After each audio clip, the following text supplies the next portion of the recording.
Assalamualaikum warahmatullahi wabarakatuh.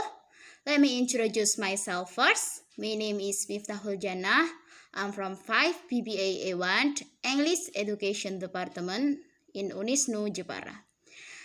In this video, I want to present about material to develop speaking skill with my friends or my partner. Here they are Saskila Surya Wijaya, and then Esa Alvina Azizah, and then Silvina Rahma, and then Wiwit Melaniawati, and the last is Ferry Indrianto. But before that, I want to ask you about what do you think about speaking? Okay, maybe some of you familiar with what is speaking gitu. And in this occasion, I will explain you more detail about what is speaking or about the definition of speaking. Okay, I will start now. The definition of speaking is an interactive process of constructing meaning that involves producing and receiving and processing information based on Brown 1994. Jadi, in bahasa, berbicara adalah proses interaktif membangun makna yang melibatkan produksi dan menerima serta memproses informasi. Itu berdasarkan Brown 1994.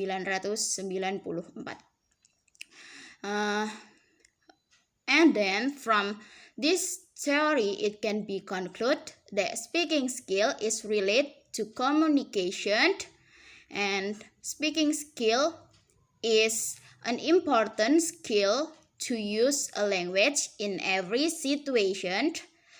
It can be formal or informal situation. Jadi speaking sendiri adalah satu skill dalam bahasa Inggris yang harus dikuasai oleh seorang pengajar ataupun pelajar bahasa Inggris. Karena speaking sendiri adalah kemampuan berbicara yang sangat berhubungan atau sangat penting di dalam berkomunikasi, baik dalam daily activity or informal situation or informal situation. Jadi in every situation we need to speak up, we need to brave to speak well and communicate well with others gitu. Jadi kita diwajibkan sebagai pelajar serta pengajar bahasa Inggris untuk bisa berkomunikasi dengan baik melalui kemampuan speaking itu sendiri. The next slide will be explained by my partner, Wiwit Melaniawati. Time is yours. The next is focus for speaking activity. Generally, there are three possible focus for speaking activity. The first is accuracy, and the second is fluency. Accuracy demonstrates your ability to use the vocabulary, grammar, and punctuation correctly, such as verb form. And the second is fluency. Fluency is the flow and efficiency with which you express your idea, particularly when speaking. So I will explain about accuracy first in bahasa. Accuracy atau biasa kita sebut in bahasa akurasi atau ketepatan. Ketepatan ini menunjukkan kemampuan untuk menggunakan kosakata yang diperlukan seperti tata bahasa ataupun tanda baca dengan benar, seperti dalam bentuk kerja, seperti bentuk lampau, bentuk waktu sekarang, dan seterusnya, ataupun dalam preposisi. Keterampilan ini atau fokus ini sangat penting untuk tugas speaking di dalam pembelajaran. And the second is fluency atau bahasa kefasihan. Kefasihan ialah efisiensi yang akan digunakan untuk mengekspresikan ide, terutama saat berbicara. Beberapa kesalahan tata bahasa mungkin muncul di sana-sini dalam penjelasan, tetapi harus disampaikan dengan cara yang mudah dipahami dan menunjukkan seberapa nyaman Anda dengan bahasa tersebut. Dalam akademis atau pembelajaran, ini adalah salah satu kemampuan yang harus difokuskan untuk presentasi lisan ataupun debat. Cara kita menjelaskannya, entah itu menjelaskan topik atau membuktikan maksud dengan jelas dan ringkas tanpa terlalu banyak jeda dan tanpa banyak keraguan dengan konten presentasi yang akan kita lakukan. Untuk meningkatkan kefasihan dalam berbahasa Inggris, dalam berbicara bahasa Inggris, biasanya dilakukan dengan berlatih berbicara setiap hari dan terlibat percakapan dengan seseorang, seperti kita berbicara dengan lawan bicara kita sama-sama menggunakan bahasa Inggris dan menggunakan kata atau frasa yang baru. Jadi itu bisa menambah kefasihan kita dalam berbahasa Inggris, dalam berbicara dalam bahasa Inggris. And the next is complexity will explain. My friends, Sylvina Rahma. Hello, my name is Sylvina Rahma. I will continue our material about focus of speaking activities. Now is about complexity, the extent to which the language produced in performing a task is elaborate and varied. For example, in the range and sophistication of vocabulary, phrases, and structures. Jadi, fokus aktivitas speaking yang terakhir adalah kompleksitas, yaitu mengukur kemampuan berbahasa siswa, seberapa kompleks, seberapa rumit, atau seberapa lengkap siswa dalam menggunakan bahasa, baik itu dalam menyusun kalimat, strukturnya, vocabulary-nya, atau kontennya. Nah, kompleksitas ini may design from the activity. For example, you ask learner to describe an important decision they have made in their life. Jadi dengan desain ini, dengan tidak membatasi siswa berbicara tentang kehidupan mereka, kita dapat mengukur kompleksitasnya, seberapa besar, seberapa kompleks dia menggunakan bahasanya dalam menyusun kalimatnya, vocabulary-nya, atau konten yang dia bahas berapa luas. Selanjutnya adalah metodologi and material. Thank you.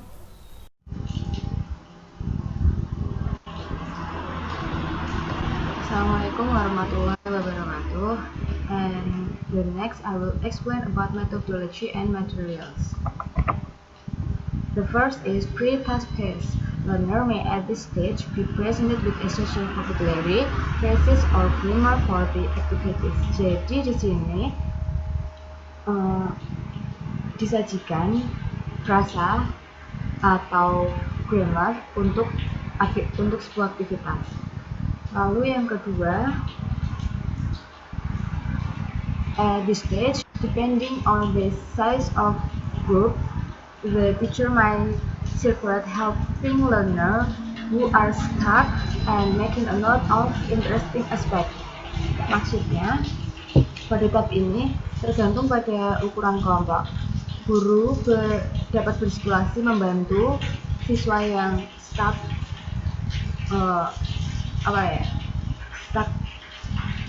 terjebak dalam suatu kesulitan dan membantu untuk membuat catatan atau aspek yang menarik untuk siswa.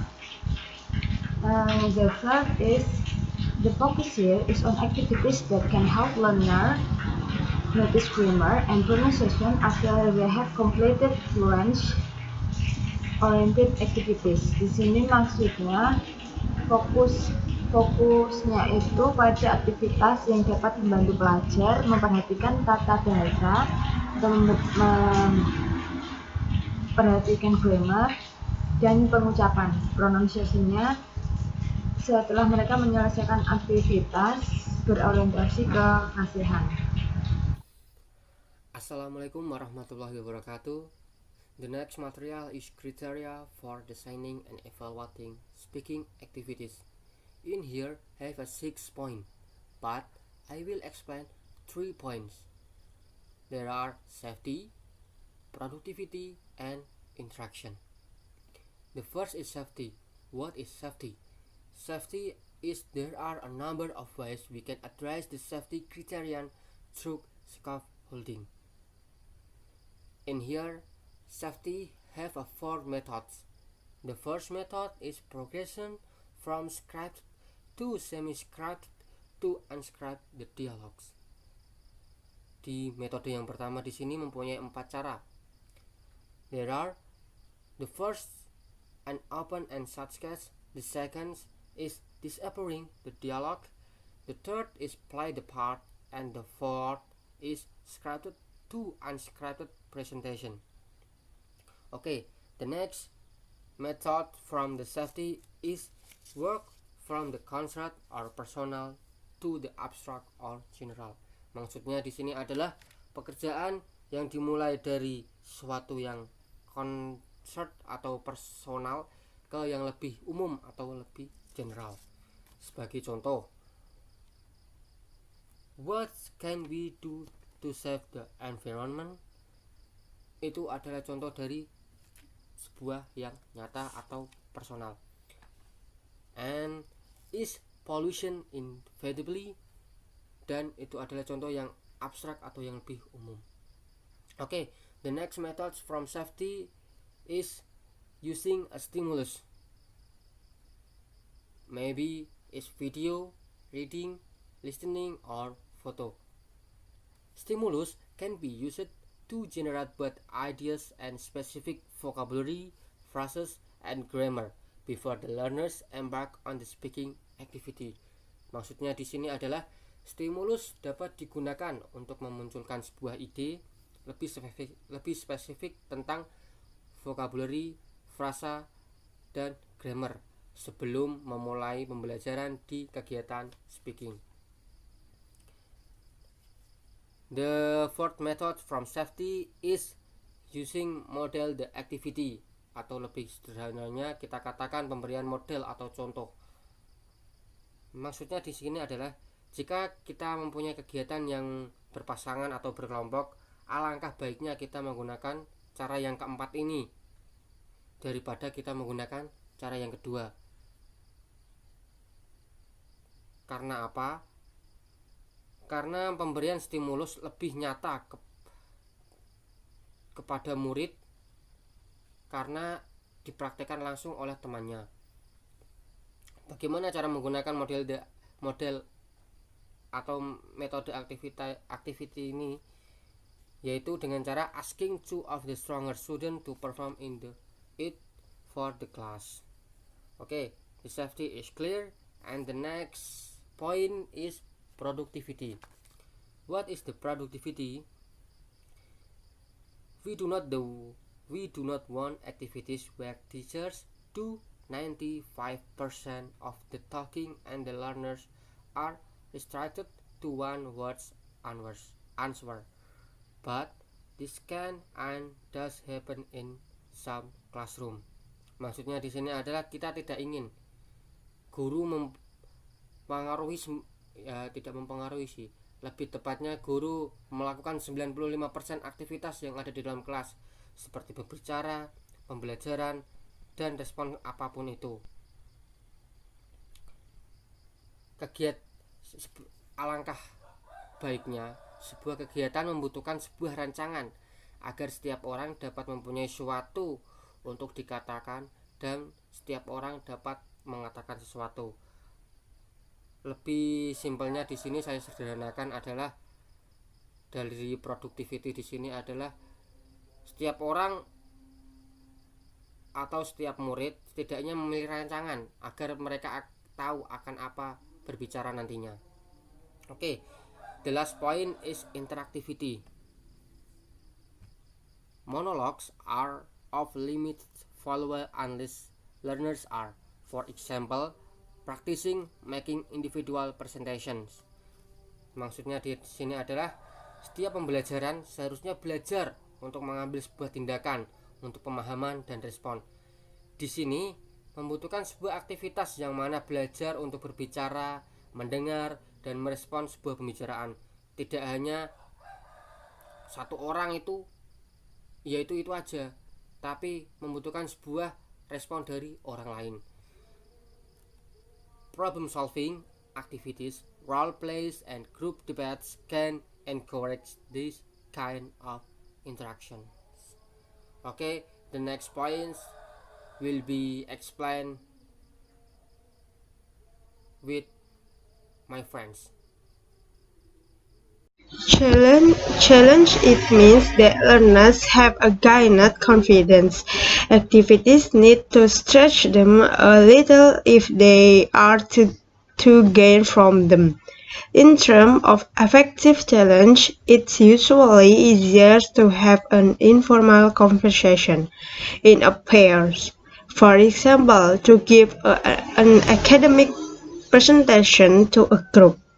Maksudnya adalah tantangan itu berarti bahwa peserta didik telah memperoleh kepercayaan diri. Kegiatan perlu sedikit melebar apabila mereka ingin memperoleh manfaat darinya. Dalam hal tersebut, biasanya lebih mudah melakukan percakapan informal berpasangan. Contohnya, memberikan presentasi akademik kepada suatu kelompok. Next is purposefulness. It means that learners need a reason to communicate this can. For example, be provided by information GAP activities where learners need to share some information to complete the activity. Maksud kegunaan adalah peserta didik membutuhkan alasan untuk bisa atau dapat berkomunikasi.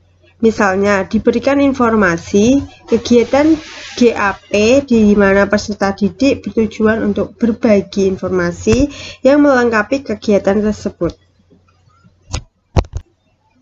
Next is authenticity.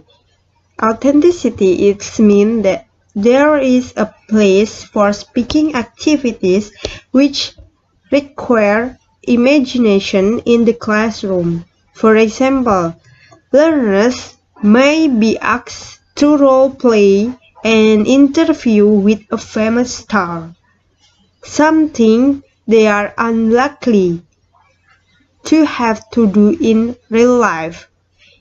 In summary, learners just need some more practice to achieve the goals, especially for increasing speaking comprehension. Keaslian adalah ada tempat untuk kegiatan berbicara yang memerlukan imajinasi di kelas. Misalnya, peserta didik mungkin diminta untuk berperan dan dalam wawancara dengan bintang terkenal, sesuatu yang tidak mungkin akan mereka lakukan di kehidupan nyata. Singkatnya, peserta didik hanya perlu lebih banyak berbicara atau latihan berbicara untuk mencapai tujuan, terutama untuk meningkatkan pemahaman berbicara. I think enough for our presentation.